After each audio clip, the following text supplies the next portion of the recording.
ओम नमो भगवते वासुदेवाय नमः। श्री पद्म पुराण सृष्टि खंड भीष्म और पुलस्त्य का संवाद, सृष्टि क्रम का वर्णन तथा भगवान विष्णु की महिमा। सूत जी कहते हैं, महिषियों, जो सृष्टि रूप मूल प्रकृति के ज्ञाता तथा इस भावात्मक पदार्थों के दृष्टा, जिन्होंने इस लोक की रचना की, जो लोक तत्व के ज्ञाता हैं, तथा योग वेता, जिन्होंने योग का आश्रय लेकर संपूर्ण चराचर जीवों की सृष्टि की, जो समस्त भूतों तथा अखिल विश्व के स्वामी, उन सच्चिदानंद परमेश्वर को मैं नमस्कार करता हूँ। फिर ब्रह्मा, महादेव, इंद्र, अन्य लोकपाल तथा सूर्यदेव को एकाचित नमस्कार करके ब्रह्म स्वरूप वेद व्यास जी को मैं प्रणाम करता हूँ। उन्हीं से इस पुराण की विद्या प्राप्त करके मैं आपके समक्ष प्रकाशित करता हूँ, जो नित्य सदस्य स्वरूप अव्यक्त सबके कारण वे ब्रह्म ही महतत्व लेकर विषय पर्यंत विशाल ब्रह्मांड की सृष्टि करता। यह विद्वानों का निश्चित सिद्धांत। सबसे पहले हिरण्यमय तेजोमय अंड में ब्रह्मा जी का प्रादुर्भाव हुआ। वह अंड सब ओर से जल से घिरा, जल के बाहर तेज का घेरा और तेज के बाहर वायु का आवरण, और वायु का आकाश से और आकाश का भूत आदि तामस अहंकार से घेरा। अहंकार की महतत्व को घेर रखा और महतत्व अव्यक्त मूल प्रकृति से घेरा। उस अंड को संपूर्ण लोकों में उत्पत्ति के आश्रय बताया गया। इसके सिवा इस पुराण में नदियाँ और पर्वतों की उत्पत्ति के बारंबार वर्णन आया है। मनवंतर और कल्पों में संक्षेप वर्णन। पूर्व काल में ब्रह्मा जी ने महात्मा पुलस्त्य को इस पुराण का उपदेश दिया। फिर पुलस्त्य से गंगा द्वारा हरिद्वार में भीष्म जी को सुनाया। इस पुराण का पठन, श्रवण, विशेषतः स्मरण, धन, यश, आयु बढ़ाने वाला, संपूर्ण पापों को नाश करने वाला, जो दिव्य, अर्घों और उपनिषदों सहित चारों वेदों का ज्ञान रखता, उसकी अपेक्षा वे अधिक विद्वान, जो केवल इस पुराण का ज्ञाता, इतिहास पुराणों के सहारे वेद की व्याख्या करनी चाहिए, क्योंकि वेद अल्पज्ञ विद्वान से यह सोचकर डरता रहता है कि कहीं ये मुझ पर प्रहार न कर बैठे और अर्थ का अनर्थ न कर बैठे। तात्पर्य यह है कि पुराणों का अध्ययन किए बिना वेदार्थ का ठीक ठीक ज्ञान नहीं होता है। यह सुनकर ऋषियों ने सूत जी से पूछा, मुने, भीष्म जी के साथ पुलस्त्य ऋषि का समागम कैसे हुआ? पुलस्त्य मुनि तो ब्रह्मा जी के मानस पुत्र हैं। मनुष्यों की उनसे दर्शन होना दुर्लभ है। महाभाग, भीष्म जी के जिस स्थान और जिस प्रकार पुलस्त्य जी का दर्शन हुआ, वह सब हमें बताइए। सूत जी ने कहा, महात्माओं, साधुओं का हित करने वाली विश्व पावनी महाभागा गंगा जी, जहाँ पर्वत मालाओं को भेद कर बड़े वेग से बाहर निकलती, वह महातीर्थ गंगा के द्वारा नाम से विख्यात पितृ भक्त भीष्म जी वहाँ निवास करते।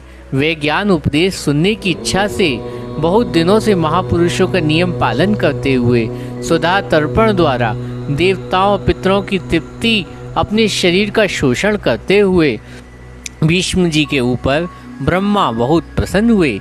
वे अपने पुत्र मुनिश्रेष्ठ पुलस्त्य जी से इस प्रकार बोले, बेटा, तुम कुरुवंश का भार वहन करने वाले वीर व देवव्रत, जिन्हें भीष्म भी कहते, समीप जाओ, उन्हें तपस्या से निवृत्त करो, इस कारण भी बताओ।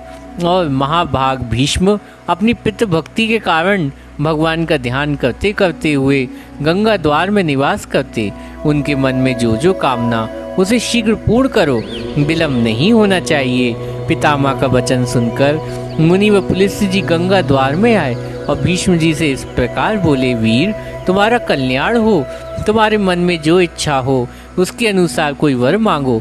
तुम्हारी तपस्या साक्षात ब्रह्मा जी प्रसन्न हुए, उन्होंने मुझे यहाँ भेजा। मैं तुम्हें मन वांछित वरदान दूंगा। पुलस्त्य जी का वचन सुनकर मन और कानों को सुख पहुँचाने वाला था। उसे सुनकर भीष्म ने आंखें खोल दी और देखा पुलस्त्य जी सामने खड़े। उन्हें देखते ही भीष्म जी उनके चरणों में गिर पड़े। उन्होंने अपने संपूर्ण शरीर का स्पर्श करते हुए उन मुनि श्रेष्ठ को साष्टांग प्रणाम किया और कहा, भगवान, आज मेरा जन्म सफल हो गया। यह बहुत ही दिन सुंदर है, क्योंकि आज आपके विश्ववंद चरणों ने मुझे दर्शन प्राप्त हुआ। आज आपने दर्शन दिया विशेषतः मुझे वरदान देने के लिए गंगा जी के तट पर पदार्पण किया। इतने में ही मुझे तपस्या का सारा फल मिल गया।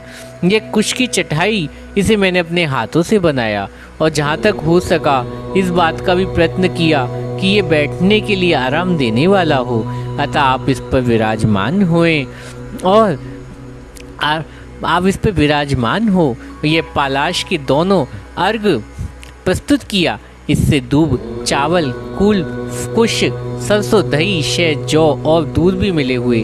प्राचीन काल में ऋषियों ने यह अष्टांग अर्घ्य अतिथि को अर्पण करने योग्य बताया। अमित तेजस्वी भीष्म ये वचन सुनकर ब्रह्मा जी के पुत्र पुलस्त्य कुशासन पर बैठ गए। उन्होंने बड़ी प्रसन्नता के साथ पाद्म अर्घ स्वीकार किया। भीष्म जी की शिष्टाचार उन्हें बड़ा संतोष हुआ। वे प्रसन्न होकर बोले, महाभाग, तुम सत्यवादी, दानशील, स्थिर प्रज्ञ राजा हो।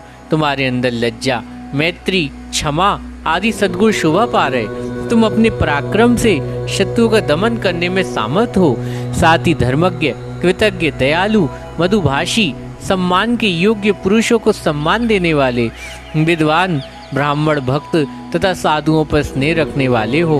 वत्स, तुम प्रणाम पूर्वक मेरी शरण में आए हो और अतः मैं तुम पर बहुत प्रसन्न हूँ। तुम जो चाहो पूछो, मैं तुम्हारे प्रत्येक प्रश्न का उत्तर दूंगा। भीष्म जी ने कहा, भगवान, पूर्व काल में भगवान ब्रह्मा जी ने किस स्थान में रहकर देवताओं आदि की सृष्टि की, ये मुझे बताइए। उन महात्माओं ने कैसे ऋषियों तथा देवताओं को उत्पन्न किया, कैसे पृथ्वी बनाई, किस तरह आकाश की रचना की और किस प्रकार समुद्रों को प्रकट किया, भयंकर पर्वत, वन, नगर कैसे बनाए, मुनियों, प्रजापति श्रेष्ठ सप्तऋषियों, भिन्न भिन्न वर्णों की वायु, गंधर्व, यक्ष, राक्षसों तथा नदियों के, सूर्य आदि ग्रहों के तारों को भगवान ब्रह्मा ने किस तरह उत्पन्न किया, इन सब बातों का वर्णन कीजिए। पुलस्त जी ने कहा, पुरुषेष्ठ, भगवान ब्रह्मा साक्षात परमात्मा, वे परे से भी परम तथा अनंत श्रेष्ठ। उनमें रूप, वर्ण आदि का भाव, वे यद्यपि सर्वत्र व्याप तथा विभ्रम रूप इस विश्व की उत्पत्ति करने के कारण विद्वानों के द्वारा ब्रह्मा कहलाते। उन्होंने पूर्व काल में जिस प्रकार सृष्टि रचना की वह सब मैं बता रहा हूँ, सुनो। सृष्टि के प्रारंभ काल में जब जगत के स्वामी ब्रह्मा जी कमल कर आसन से उठे, तब सबसे पहले उन्होंने महतत्व प्रकट किया। फिर महातत्व, वैकारिक, सात्विक, तेजस, राजस और भूत आदि तामस, 3 प्रकार के अहंकार उत्पन्न हुआ, जो कर्म इंद्रिय सहित 5 ज्ञान इंद्रिय पंचभूत कारणों के कारण है। पृथ्वी, जल, तेज, वायु, आकाश, ये 5 भूत हैं। इनमें से एक के रूप का क्रमश वर्णन करता हूँ।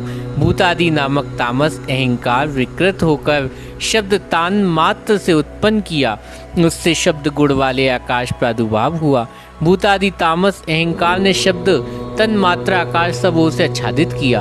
तब शब्द मात्रा आकाश विकृत होकर स्पर्श से तन मात्रा की रचना की। उससे अनंत बलवान वायु का प्राकट्य हुआ, जिसका गुण स्पर्श माना गया। तदंतर आकाश से आच्छादित होने पर वायु तत्व के विकार आया। उसने रूप तंत्रमादि सृष्टि की। वह वायु अग्नि के रूप में प्रकट हुई, उस रूप का गुण कहलाता है। तत्पश्चात स्पर्श तंत्र मात्रा वायु रूप तंत्र मात्रा तेज को सब ओर से आवृत किया। इससे अग्नि तत्व विकार प्राप्त होकर रस तंत्र मात्रा उत्पन्न किया। उससे जल की उत्पत्ति हुई, जिसका गुण रस माना गया। फिर रूप तन मात्रा वाले तेज ने रस तन मात्रा जल को तत्व से सब ओर से आच्छादित किया। इससे विकृत होकर जल तत्व ने गंध तंत्र मात्रा की सृष्टि की, जिससे पृथ्वी उत्पन्न हुई। पृथ्वी का गुण गंध माना गया। इंद्रिय तेज से तेजस कहलाती, क्योंकि वे राजहंस अहंकार प्रकट हुई। इंद्रियों के अधिष्ठाता 10 देवता वैकारिक कहे गए, क्योंकि उनकी उत्पत्ति सात्विक अहंकार से हुई। इस प्रकार इंद्रियों के अधिष्ठाता 10 देवता 11वां मन और वैकारिक माने गए। त्वचा, चक्षु, नासिका, जीहा और श्रोत्र, ये 5 इंद्रिय शब्दादि विषयों का अनुभव कराने के साधन। अतः इन 5 बुद्धियुक्त तथा ज्ञान इंद्रिया कहते। गुथा, उपस्थ, हाथ, पैर और वाक क्रमश मल त्याग, मैथुन जनित सुख, शिल्प निर्माण, गगन शब्द उच्चारण कर्मों का सहायक, इसलिए इसमें कर्म इंद्रिय माना गया। वीर, आकाश, तेज, जल, पृथ्वी ये क्रमश शब्दादि उत्तर गुणों से युक्त अर्थात आकाश का गुण शब्द, वायु के गुण शब्द स्पर्श, तेज के गुण शब्द रूप में जल के स्पर्श रूप गंध रस, पृथ्वी के शब्द रूप रस एवं गंध ये सभी गुण हैं। उक्त 5 भूत घोर मूढ़ अर्थात दुख सुख मोह से मुक्त हैं, विशेष कहलाते। ये 5 भूत अलग अलग रहने पर भी भिन्न भिन्न प्रकार की शक्ति से संपन्न अतः परस्पर संगठित हुए बिना, पूर्तियां मिले बिना ये प्रजा की सृष्टि करने में सामर्थ ना हो सके। इसलिए परम पुरुष परमात्मा संकल्प के द्वारा इनमें प्रवेश किया। फिर तो महतत्व लेकर विषय पर्यंत सभी तत्व पुरुष द्वारा अधिष्ठित होने के कारण पूर्ण रूप से एकत्व प्राप्त हुए। इस प्रकार परस्पर मिलकर तथा एक दूसरे का आश्रय ले उन्होंने अंड की उत्पत्ति की। भीष्म जी उस अंड में ही पर्वत और द्वीप आदि के सहित समुद्र, ग्रह, तारों सहित संपूर्ण लोक तथा देवता, असुर, मनुष्य सहित समस्त प्राणी उत्पन्न हुए। वे अंड पूर्व की अपेक्षा 10 गुने अधिक जल, अग्नि, वायु, आकाश भूतादि, तामस, अहंकार, आवृत भूतादि महत्व गिरा तथा इन सबके सहित महत्व अव्यक्त प्रधान मूल प्रकृति द्वारा आवृत है। भगवान विष्णु स्वयं ही ब्रह्मा होकर संसार की सृष्टि में प्रवत होते तथा जब तक कल्प की स्थिति बनी रहती तब तक वह युग युग में अवतार धारण करके समूची सृष्टि रक्षा करते।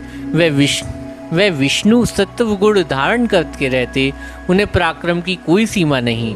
राजेंद्र जब कल्प का अंत होता तब वह ही अपना तम प्रधान रौद्र रूप प्रकट करते और अनंत भयानक आकार धारण कर संपूर्ण प्राणियों का संहार करते।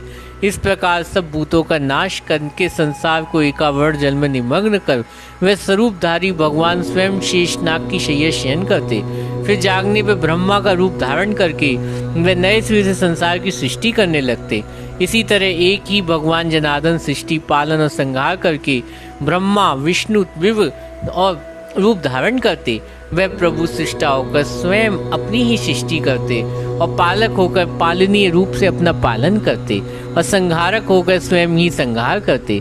पृथ्वी, जल, तेज, वायु, आकाश ये सब वे ही हैं, क्योंकि अविनाशी विष्णु ही सभी भूतों के ईश्वर विश्व रूप है। इसलिए प्राणियों को स्थित आदि उन्हीं के सहायक हैं। हरे कृष्णा।